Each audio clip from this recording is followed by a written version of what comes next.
Okey gang, sabar Pakcik Wira geran aku ni. So settle konsol ni memang nampak cun kan. Tapi dekat sini ada kesan karat tau tempat lock ni. Benda ni memang buat sakit mata weh. So hari ni aku nak settlekan masalah ni. Okey, first kali kena buka gendop dan juga handbrake grip ni. Lepas tu barulah cabut kedua-dua konsol box ni. Senang saja gang. Semua guna skru sahaja. Lepas tu ini dia gang, tempat lock yang dah berkarat tu. So apa yang aku boleh buat dengan benda alah ni Oh, aku beli baru teruslah.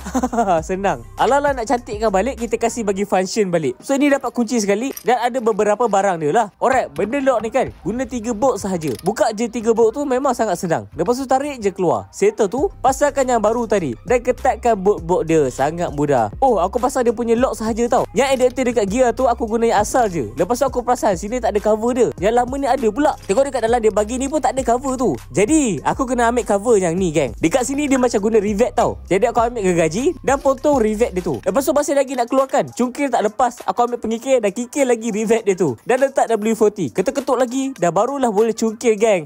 Cungkil sampai dah tercabut. Mantap. Lepas tu aku spray bagi hitamkan dan letak dekat tempat lock tadi. Mantap. Orang sini aku perasan nak masukkan kunci dia agak payah weh. Dia ketat. Bila nak cabut pun ketat. Tengok sini. Cover tu bertindih dengan lubang kunci tu. Aku pun apa lagi? Mulalah kerja modified. Rajin sangat kan? Banyak masa sangat kan? Benda kecil macam ni pun nak buat. Okey, settle dah. Try pasang dulu. Ada tindih lagi sikit. Kikis lagi. Lepas tu barulah ngam. Pasang dah cabut kunci ni tampak ada rasa ketat dan keseran. Tapi ada lagi satu masalah. Aku tak ada rivet gang. Macam mana nak elakkan cover ni dari asyik terbuka je bila cabut kunci?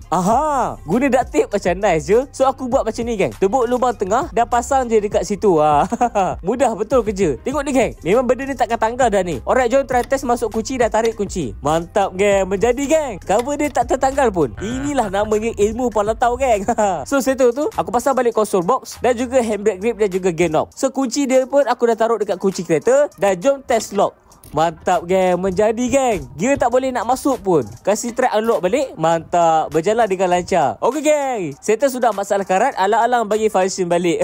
Bilalah aku nak tukar steering dan kerusi ni? Jangan lupa follow aku untuk update seterusnya.